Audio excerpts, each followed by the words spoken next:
பர்தா அணிந்து வந்து 85 சவரன் நகை கொள்ளையடித்திருக்கிறார் இங்கொரு பெண். மகன்களுடன் சேர்ந்து நடத்திய கொள்ளை அம்பலமானது எப்படி என்று இன்றைய டீ டைம் நியூஸில் பார்க்கலாம்.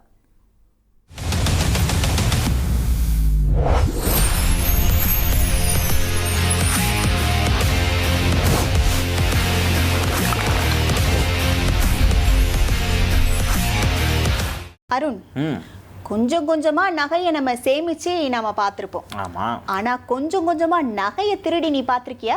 இல்லையே. ஒரு விசித்திரமான சம்பவம் நம்ம சென்னையில தான் இந்த மாதிரி நடந்திருக்கு. அதாவது 4 மாசமா பர்தா போட்டு ஒரு நகை கடைக்கு போய் கொஞ்சம் கொஞ்சமா நகை திருடி 85 சவரன் நகை வந்து திருடிட்டு போயிருக்காங்க இங்க ஒரு பெண். 85 சவரனா? அப்ப விலை எவ்வளவு இருக்கு? கிட்டத்தட்ட கோடி கணக்குக்கு போகுதே. அச்சோ, கேட்கவே வித்தியாசமா இருக்கு. யார் அந்த பெண்ணு, என்ன பண்ணாங்க, கொஞ்சம் டீட்டெயிலா சொல்லு. சென்னை வியாசர்பாடியில இருக்கக்கூடிய தனியார் நகை கடையில தான் இந்த சம்பவமானது நடந்திருக்கு. அதாச்சும் ஒரு பெண் வந்து பர்தா போட்டுட்டு மாசம் மாசம் கடைக்கு போயிருக்காங்க. அதாவது நான் வந்து ரொம்ப ஹைஃபைடு ஃபேமிலி அப்படிங்கிற மாதிரி அந்த கடைக்கு போயிட்டு இந்த நகை காட்டுங்க, அந்த நகை காட்டுங்க, பல நகைகளை பார்த்துட்டு ஒரு ஜூஸை குடிச்சிட்டு அவங்க பாட்டுக்கு போயிருவாங்க. போல நகையை வாங்க மாட்டாங்க, ஒன்லி விசிட்டிங் மட்டும். நகை எந்த எனக்கு இந்த டிசைன் பிடிக்கல, அந்த டிசைன் பிடிக்கல அப்படின்னு சொல்லிட்டு பெண்களோட யுக்தி அதுதானே, காரணத்தை சொல்லிட்டு அங்க இருந்து கிளம்பிடுவாங்க. ஓகே, அந்த மாதிரி அவங்க போயிட்டு இருக்காங்க. 4 மாசமா தொடர்ந்து இது நடந்துட்டு இருக்கு. நகை கடை உரிமையாளர் என்ன பண்றாரு, சரி நம்ம கணக்கு வழக்கு பார்ப்போம், ரொம்ப நாள் ஆச்சே, நம்ம கணக்கு வழக்கு பார்ப்போம் அப்படின்னு சொல்லிட்டு அந்த கணக்கு வழக்கு பார்க்கும்போது தான் இருப்பு எவ்வளவு இருக்கு, எவ்வளவு நகை வித்திருக்கு அப்படின்னு பார்க்கும்போது தான் 85 சவரன் நகைகளை காணோம். லிஸ்ட்லயே வரல. ஓகே. அப்புறம் தான் அவரு சந்தேகம் அடைஞ்சு என்ன பண்றாருன்னா அந்த சிசிடிவிலாம் பாக்குறாரு. ஃபுட்டேஜ் பார்க்கும்போது தான் வந்து தெரியுது, ஃபர்தா அணிந்துட்டு ஒரு பெண் வராங்க. வந்துட்டு அவங்க தான் தெரியாம வந்து நகை எடுத்து வைக்கிறது அந்த சிசிடிவில வந்து பதிவாகி இருக்கு.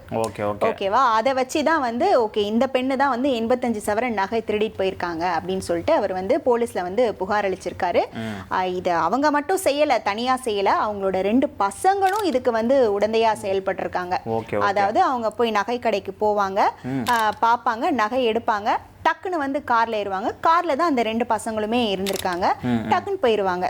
அதாவது தொடர்ச்சியா 4 மாசம்னா அப்ப அவங்க கண்டே பிடிக்கலன்னு தானே அர்த்தம். இப்போ 85 சவரன் நகையை திருடிட்டு இப்போ இவங்க 3 பேரையும் வந்து போலீசார் வந்து தீவிரமா தேடிட்டு இருக்காங்க. புர்கா அணிஞ்சு வந்துட்டு யாருக்கும் தெரியாம 85 சவரனை வந்து கொஞ்சம் கொஞ்சமா திருடி இருக்காங்கன்னா இவங்களோட கைத்திறமையை வந்து நாம ரொம்ப பாராட்டியே ஆகணும்னு சொல்றதா என்ன சொல்றதுன்னு தெரியல. இந்த அளவுக்கான ஒரு லேடியை வந்து சீக்கிரமா போலீசார் கைது பண்ணணுன்றதான் எல்லாரோட கோரிக்கையாகவும் இருக்கும்னு நினைக்கிறேன். ஏன்னா இப்போ இவங்களை இப்படியே விட்டா எத்தனை கடையில வந்து கைவரிசை காமிச்சிருப்பாங்க, அரெஸ்ட் பண்ணாதான் தெரியும் இன்னும் எத்தனை கடையில் கைவரிசை காமிச்சிருக்காங்க அப்படின்னு சொல்லிட்டு. ரொம்ப விசித்திரமான பெண்களாக இருப்பாங்க போல. அதனால கடைக்காரங்களே கொஞ்சம் ஜாக்கிரதையாக இருந்துக்குங்க. ஓகே மக்களே, அவங்க கைதான உடனே நாங்கள் வந்து அப்டேட் பண்ணுறோம் யார் என்ன டீட்டெயில் அப்படிங்கிறத. இத்தோட கடையை சாத்திட்டு கிளம்புறோம். மீண்டும் உங்களை சந்திக்கும் முறை டாடா பாய் சொல்லிக்கிறது நான் உங்கள் அருண் பாண்டியன். நான் கவிதா.